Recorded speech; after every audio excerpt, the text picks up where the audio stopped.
Cube Root of Conquest by Rog Phillips. Narrated by William Sky. If you haven't already, check out the new home of Stories from the Sky SFF on Substack. That's where you can listen to all of my narrations ad-free and in podcast form too. All sent to you every week by email or available in your browser. What actual result is there in the act of conquest? What is its cube root? Jan ran tirelessly, his long, clean limbs carrying him at express train speed across the uneven terrain. The small deer was beginning to show evidences of tiring. Its foam-flecked mouth was open, the swollen tongue protruding over the teeth. The 10 or more miles of the chase had proven Jan's superior strength. The deer rounded a dense patch of blackberry bushes and bounded out of sight over the crest of the hill.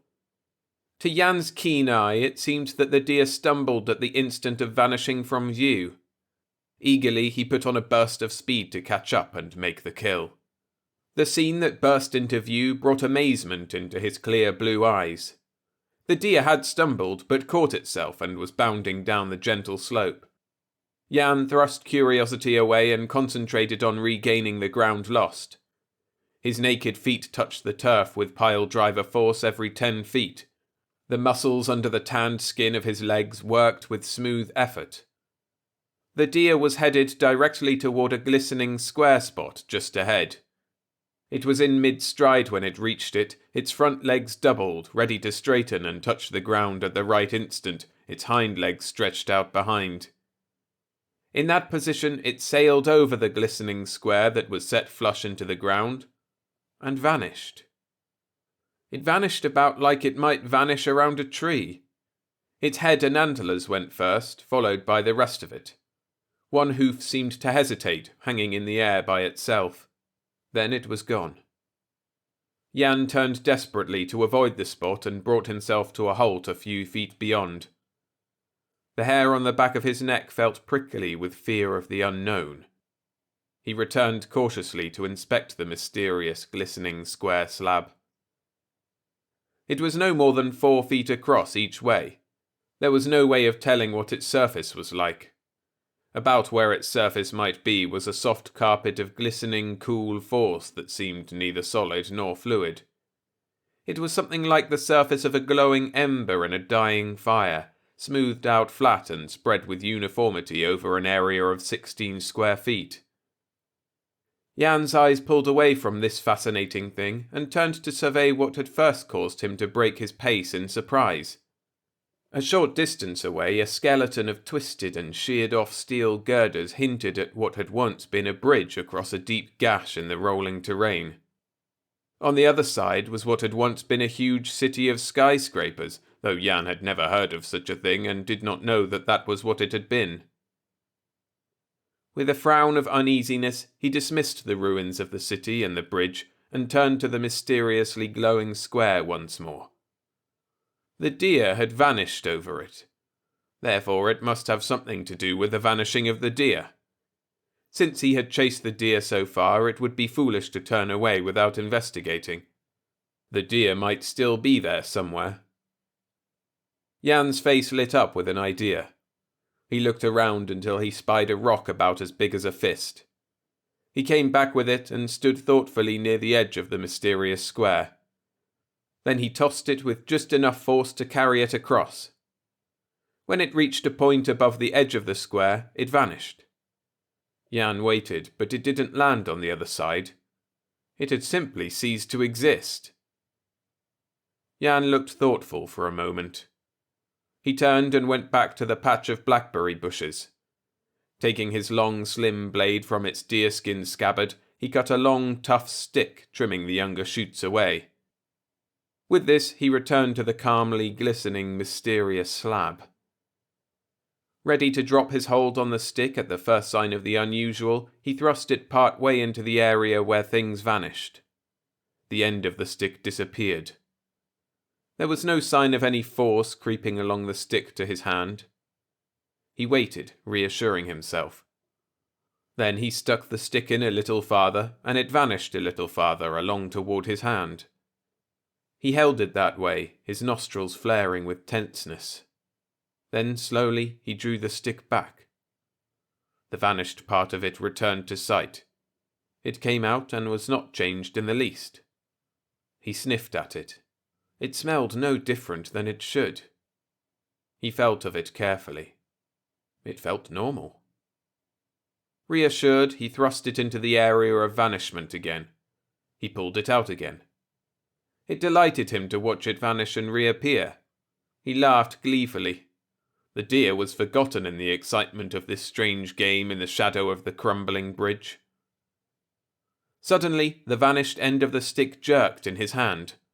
In spontaneous alarm, he pulled toward him. The stick came unwillingly. Something held it. Terrified, Jan dug his heels in the turf and pulled. Slowly, inch by inch, the stick reappeared. But with it appeared a fat, pale hand followed by a sleeved arm. Jan slapped at the hand and pulled harder. The hand hung on grimly. Another hand appeared, gripping the slowly emerging arm. It fingered its way up the sleeve until it too gripped the stick. Jan let go and sprang back several feet. He hesitated, ready to flee. When he let go of the stick, the hands dropped to the ground. The fat fingers dug into the sod and hung on. A bloated face came into sight and drew back into nothing once more. The face appeared again and stayed, flushed with exertion. Little by little, the face was followed by a neck, shoulders, and a thick torso. The last to appear was 2 short legs. The figure stood up shakily. It was covered by a brown uniform. Although Jan did not know it, this was the uniform of a field marshal. The pig-like eyes in the fat face blinked at him stupidly, then turned to survey the ruined city. Jan recognized the newcomer for a man, though he had never seen one with such a shape. Vaguely he wondered how such a man could catch wild animals, and if he couldn't, how he could eat enough to have grown up. The man was even more of an enigma to Jan than the glistening square, and he might be dangerous. Jan had wandered far in his brief lifetime. Nowhere had he found more than a handful of other wandering nomads, all like him in build, long of limb, lithe and powerful of shoulder, able to run swiftly all day without tiring. This man, if man it was, came no higher than Jan's heart. He obviously wouldn't be able to run faster than the exceedingly rare short-legged pig that became so fat when it grew up. The man turned his fat face back towards Jan. The look in the small eyes made Jan's hand steal toward his sheathed knife. The eyes saw that movement. They narrowed cruelly. A sneer appeared on the bloated lips. Suddenly, a fat hand darted down to a lumpy object on the man's hip and drew out a squat blue object. It came up. Jan could see a dark hole in it. He stared curiously. Unconsciously, he had drawn his knife as the man drew the strange object. His keen nostrils brought him the smell of sweat that has the odor of a tense body. His hunting instinct told him this creature was going to charge. Jan felt something hot touch his left shoulder. With it came the sound of a sharp report. The strange thing in the man's hand buckled queerly. Jan looked at his shoulder. There was a gaping, angry wound in it. In some way, this man had hurt him. He didn't stop to analyze how or why. The fact was there. He could either turn to run or advance to fight, and he had never yet turned to run. He had learned the trick of weaving in and slashing and withdrawing quickly. This stood him in good stead. The queer thing in the man's hand barked at him, but missed hurting him each time. Jan's knife reached in unerringly and slashed the wrist of the hand holding the spitting thing. The blood gushed out in a pulsating stream. The man dropped the gun and tried to stem the flow.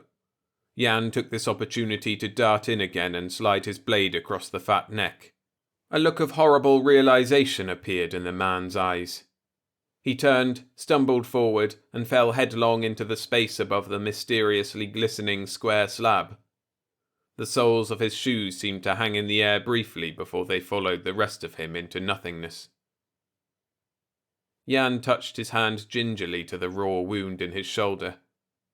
It was a day's journey to the healing spring where he could bathe the wound and plaster it with healing mud. His eyes surveyed the scene for a last time, taking in the strange slab flush with the ground, the skeleton of girders that jutted out from each side of the gorge, and the strange heaps of steel and masonry on the other side. Then he turned and started back the way he had come. By the time he vanished over the rise, he had settled into the long, easy trot that would carry him a good 15 miles an hour all the way to the healing spring. Behind him, the glistening square slab rested, oblivious of his departure. The two halves of the wrecked bridge still reached, yearning, torn arms toward one another, and across the gap the ruins of the huge city squatted in silence, coldly aloof. A wind-borne leaf dipped down in coy flight to investigate the slab, and slipped past the veil. The fresh-cut end of the stick Jan had cut formed a white dot on the green carpet of stunted grass. Bright red stained a large spot on the green and formed a ribbon that led to the edge of the square of cold luminescence, the red trail of blood left by the strange visitor from out of the square. And in the clean blue sky, a bright sun beamed benignly over all, ignoring.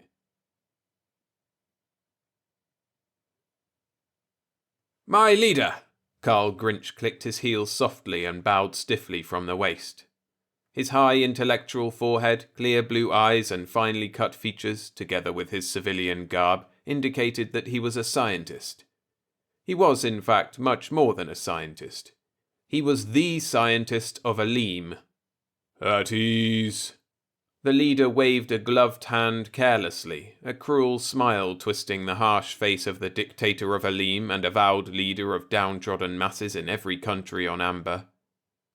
His eyes held a gleam of satisfaction as he watched the uneasy tenseness of the scientist. He gloried in a sadistic satisfaction at his power to snuff out the life of one so great, or let him live to serve his leader. "I told you not to come to me until you had succeeded in the task I set you," Generalissimo Hoot Hittel said coldly. "Your presence means that you have, no doubt." "Yes, my leader," Carl Grinch smiled. "Everything is in readiness." "Good," Hittel said. He rubbed his chin slowly, a smile of triumph creasing his face into unaccustomed wrinkles. "Now we can't lose. We will let loose the destruction and let it take its course. After it is over, we will return to rule an unresisting planet. Explain again to me the theory of the device." "The theory of operation of the device is, of course, understandable only by a highly trained specialist," Carl Grinch said placatingly. "You know what I mean," Hoot Hittel snarled. "I'm not interested in what makes it work, only in what it does." "To begin with," Carl Grinch said, "space has 3 dimensions. We live in those 3 dimensions of length, breadth, and thickness. This is called the space continuum. There is also a 3-dimensional time continuum. This also has length, which is past, present, future. In addition, it has width and breadth, which are approximated by the idea of simultaneity to a certain extent. This is not, however, the simultaneity of events coexistent in our 3-dimensional space. All events we can be aware of are in one point in the time continuum which moves along a single timeline. Since there are only 3 dimensions of space, all things must be in our space. It is the time coordinates that determine whether we are aware of something or not. At this very moment, there is an infinity of universes all occupying the same space, but each in a different position in time. They are existing now, but separated from us in a direction at right angles to the universal time stream. Mathematically, these other universes are expressed in coordinates that have the square root of a -1 as a coefficient. Also mathematically, these universes are imaginary, but not in the non-mathematical mythical sense. They are just as real as ours, but relatively imaginary or relatively non-existent. All this has been known by others. They have also known that to make an imaginary value real, it is only necessary to multiply it by the square root of a -1. Then it becomes real. This fact became the entering wedge into the principle that enabled me to succeed in bridging the abyss of right-angled time travel. As you know, many years ago, the secret of single-dimension time travel was solved. However, it would not answer our problem. Though it is true time travel, it amounts to nothing more than perfect stasis for controlled periods, and if destruction hits the space the time traveler is in, he is as vulnerable as he would be if not traveling. In order to escape that, it is necessary to step over, so to speak, into one of the imaginary universes at right angles to us in the time continuum and travel forward there. So all I had to do was discover some principle for multiplying a sector of space by the square root of a -1. As you know, I did that. Then I discovered that there are gaps, so that it was impossible to discover another universe coexistent in space without determining the basic equation of the time curve. As everyone knows, both time and space are curved due to the distortion of mass on surrounding space and time. The exact equation for this curvature had to be determined. We knew beforehand that it had to be a cubic equation. Each cubic equation has 3 roots for every value of the independent variable, which is in space. It also has 3 roots for every value of the time. Basically, that means that if any primal unit exists in our space, it exists in 3 forms: the positive, the negative, and the neutral. These units are the positron, the negatron, and the neutron. Those 3 are the 3 solutions in space to the coordinates of the existential primal point. But also there must be 2 other universes coexistent with ours in space, but separated sideways in time. They would be impossible to find with the machine without solving the cubic equation of the curvature of our timeline. So you have solved that and contacted one of the other 2 universes, Hute Hittle broke in impatiently. Exactly, Carl Grinch said. Take me to it, Hute ordered. I want to see for myself. Yes, my leader, Carl said, clicking his heels again and bowing. The bow was lower than usual to hide the gleam of triumph that rose unbidden in the scientist's eyes. The leader stood with military stiffness, looking curiously at the square of glowing force. It was set flush with the wooden floor of the room and seemed to be nothing more than a square carpet of luminosity. Near it was a tripod with a telescope attached. The telescope went up to the edge of the space above the square place and seemed to end there, a tube with no lens in the end. The telescope is pointed into one of the other 2 worlds, Carl was explaining. Without a physical solid connecting the 2, there is no contact. What is the nature of that? Hute asked, pointing at the glowing square surface. It's difficult to explain it, Carl answered. I'll put it this way. 2 attracting bodies that are close enough together will revolve around each other, like the sun and our planet Amber. The material of this slab is what I have named tri-matter. It consists of matter from all 3 universes of our time equation blended into one solid. Before I was able to contact these other 2 universes, it was necessary to use the machine, which took incredible power to operate for a few brief moments, and had to be so delicately controlled that the slightest vibration unbalanced its adjustment. Once the materials were gathered and blended so they could not be separated, I had a permanent bridge into the other worlds.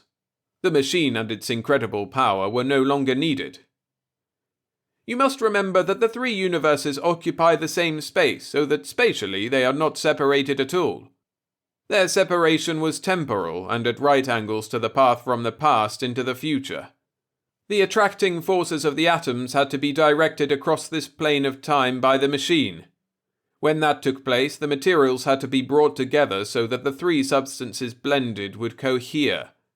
Once they were brought into that state, the bridge was established. The bridge is anchored at this end in the matter of our universe, and at the other 2 ends in the matter of those universes, just as the bridge above this building is anchored on this side to the matter of the bank of this side of the river, and on the other side to the matter there. And you just have to walk across? Hute asked. That's all there is to it, Carl replied casually. And, Hute's eyes took on a crafty gleam, a time machine in one of these other universes could carry me to any point in the future without danger it might have encountered in this one, such as an atom bomb dropped on the space it would have been in here. That's correct, Carl agreed. If you will look through the telescope, you will see my aids already nearing completion on the time machine. Hute placed his eyes to the telescope. The scene that appeared was quite a normal one. The landscaping was different in many ways. The vegetation was prolific and of strange forms, but for a considerable area the ground was flat, meeting the surface of the ordinary world only at the one spot where the tri-matter block was anchored. A dozen workmen were busy on the conventional time machine. Hute could see that a few more days would see it completed. He took his eyes away, satisfied. The leader stood before the intricate panel. It was located in a deep subterranean room, safe from all attack. He knew that there were other similar panels in countries all over the planet, different only in one respect. The hundreds of buttons on his panel were set to send robot rockets roaring toward predetermined targets. In a second, he could end the long war by a rapid series of pushes of buttons. The enemy could do the same, wiping out his own country, Alim. These panels had been constructed by international agreement so that every country could know that it would be suicide to use atom bombs in war. Suicide for all. Afterwards there would be nothing but isolated bands of wandering savages without the rudiments of civilization. A few generations after such a holocaust, these wandering bands would lose all ability to learn. The art of reading would be forgotten. The past would be forgotten or distorted into legends of a god race. If that happened, so much the better. When he reappeared again in the world, he would be accepted as a god. With his superior knowledge and with modern weapons to back his authority, he could be in reality the world leader he had to be to fulfill his insatiable ambitions. The war was stalemated. Soon the tide would turn and the enemy would gain the advantage. His hold on Alim would weaken. If he survived the defeat he knew must come, he would be tried as a war criminal according to the war code set up 10 centuries before, and executed. A few minutes of exertion pushing buttons, a hasty trip to the tri-matter slab, and over into the time machine that was set to return him to normal time rate after 3 centuries, and he would be in a position to rule the world. He contemplated the terrific cost. 1.5 billion people would be killed in the space of a few hours. 200 million of them would be his own state slaves, his subjects. His heart would feel the burden of that awful responsibility. No ordinary man was capable of deciding the good of the world for all future time with strict impartiality and willingness to sacrifice one whole generation so that world peace might come. No ordinary man had a great enough soul to carry the burden of the great responsibility. The ordinary man quaked with pangs of conscience at the murder of a single person. He, Hute, had many times had to decide on mass executions for the good of the whole. He had tried, as other great leaders before him, to bring about permanent world peace by the forging of one world government, supreme and controlled by one man, unified under one dominant will. Too few people could see that such was the only path to peace. On any other course there would always be would-be leaders who would try to set themselves up in authority. On any other course, world planning would be stalemated by the eternal bickering and disagreement among nations and self-anointed saviors of the common man. Only in the unified world state could competition be entirely eliminated and world planning become a reality. Hute, standing before the control board, squared his heavy shoulders manfully, jutted his strong jaw out at a dominant angle, and spoke to the silent walls as he had often spoken to the masses. If I fail to have the courage to do this thing, then the welfare of all future generations will be on my shoulders. The sacrifice of the 1 billion or 2 now living is a small price to pay compared to the sacrifice of countless billions of future generations if I weaken. If I weaken... The thought of what would happen, the war crimes trial, the ignominy of death as a war criminal at the hands of fools who couldn't understand the noble, selfless motives that governed his life and caused him to sacrifice the comforts of home and normalcy as a public servant, and the purpose, the goal toward which he strove, gave him the courage to press the first button. With that simple act, the fate of Tranks Ural was directly sealed, and with it the retaliation against his own country. That knowledge made easy the pressing of the other buttons. When it was finished, he walked stiffly from the room and took the elevator to the surface. His general staff awaited him. They stood awkwardly, faces pale in this historic moment. He nodded imperceptibly to signify that the deed was done. A few dry throats swallowed loudly in the hush of imminent death. Hugh Hittle marched stiffly through the passive group. One after another fell in behind him. The procession marched down to waiting cars. The cars crossed the bridge. There they stopped. As one man, the leader and his general staff looked back at the great city they loved so well. The sacrifice they were making for the good of humanity pressed heavily on their hearts. With bowed heads, they turned back and went down the path to the research building. Carl Grinch and his science aides were waiting. They paled at the knowledge that the deed was done and there was no turning back now. Hugh placed a fond hand on Carl's shoulder. "Are you sure you don't want to come with me?" he asked, his voice choked with emotion. "The success of the plan depends on my staying," Carl replied, his voice shaken with the emotion of the moment.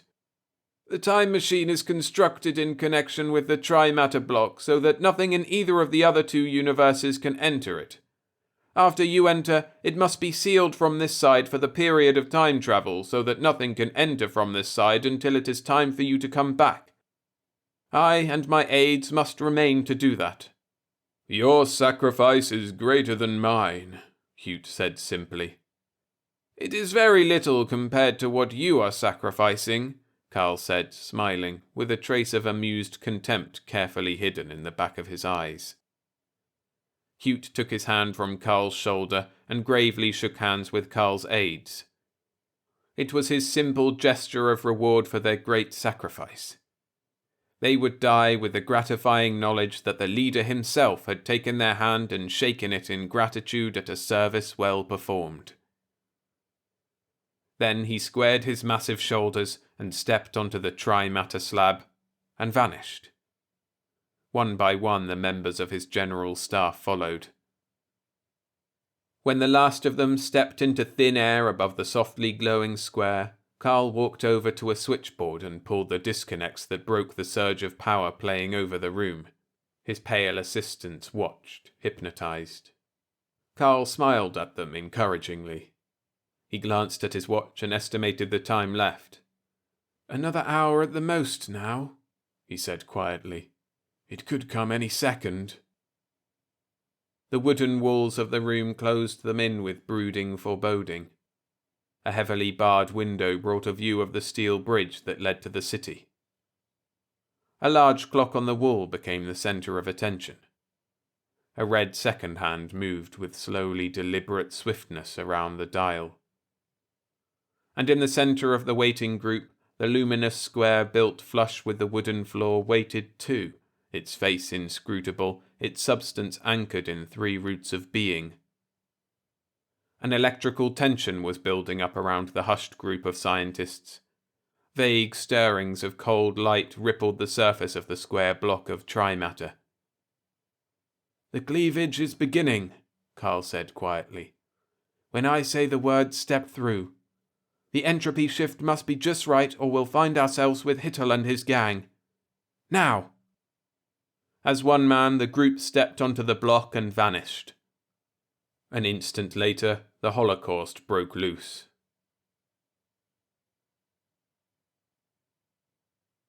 Carl Grinch stood before the tribunal of the United Nations of the planet Amber. Video cameras pointed at him from every direction. The audience room was filled to overflowing with officials, and over the whole planet people had paused in their work to watch him and listen to his words. "We of Aleem," he was saying, "dared not openly defy Hute Hittel. He was too strongly entrenched. Unless we obeyed his orders to the letter, we were executed, and a dead man cannot serve the interests of all Amber. My researchers gave me the plan I had been looking for. As you all know, time travel was discovered many centuries ago. It amounted to nothing more than perfect stasis. A person could travel forward in time to any period, but not backward. The time machine, in marching forward, existed at every instant and was therefore always present to the view of outsiders. My researches made possible sideways travel in time. By means of a device that used fabulous amounts of power, I was able to gather matter from two other universes existing in the same space as our own, but with different time coordinates. I proved to Hittel that in one of these other universes he could escape the destruction he planned, and then return to a torn world and fulfill his destiny as ruler of the planet. I told him nothing but the truth. Because of that, he believed me. If I had told him one lie, he would have seen through the whole thing. In order for you to understand just what happened and why Amber was not destroyed when he pressed the buttons that started the atom bombs on their journeys of destruction, I must tell you a little of the basic nature of reality. Our universe is at all times and in every respect a root of a cubic equation. It has long been known that space is curved. Being curved, it is not the expression of linear equations, but of equations of some higher order. It had never been determined if that order was quadratic, cubic, or higher. I determined that it was cubic. To tell you how I solved the constant of the equation would be to go into material too complicated for any but the expert, so I'll skip that. When I solved that, though, I was able to calculate the field necessary to create a bridge from this root of the equation to the other two, gather substances from those two, blend the substances, and create a natural bridge. I did that. But, instead of blending substance from our own universe with the other two, I kept the field going. The field acted as a bridge, and when the disconnects were broken, that bridge vanished, leaving only a bridge between the other two universes. Now, while the field lasted, all three roots were blended into the whole, or cubic equation. In plain language, all three universes within the limits of the field were identical. So it was a simple matter to get Hute and his general staff to carry out their plans in one of the other universes rather than this one, and then escape into a time machine in the third universe. After they did that, I merely pulled the disconnects and destroyed the field that linked our universe temporarily with the one where the destruction went on according to plan. When Hittel and his men wake up a few centuries from now, they will find that things went according to plan.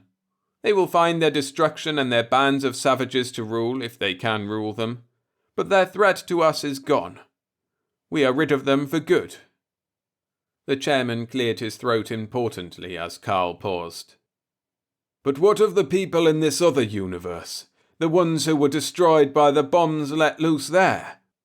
And their descendants who will survive until the day Hittel returns to force his will on them? Carl smiled broadly. They were destroyed, sir, he answered, according to plan. That is the truth. But it isn't all of the truth. You see, the cubic equation that connects this universe of ours with the other two has only one real root. The other two are imaginary. That is what I didn't tell Hittel. The number 1 is a cube root of itself and represents our own universe. The field set up by the machine was literally another cube root of one acting on our universe as a factor, transposing its forms into an imaginary universe. There Hittel succeeded in his conquest of all Amber. It was not the conquest he figured on, however, because events are merely single values that fit the cubic equation, never the equation itself. What Hittel did not know was that no one can ever succeed at conquest, but only at what might more accurately be termed the cube root of conquest. And in his case, that cube root of conquest was imaginary, represented by the number a -1/2 plus the square root of a -3/4. Cube that quantity yourself. You will get 1 for the answer. Square that quantity, and you will get the third cube root of unity. Blend or multiply the two together, and you get unity, which is reality in our plane of the omniverse. Multiply unity by one of the two imaginary cube roots of 1, and you transform the one, or our reality, into an imaginary plane. Try it. Get a piece of paper and work it for yourself. And study the metaphysical applications of the relationships of the three cube roots of unity, the relationship of mind, imagination, and reality, the relationships of the positive, the negative, and the neutral units of matter, and wonder.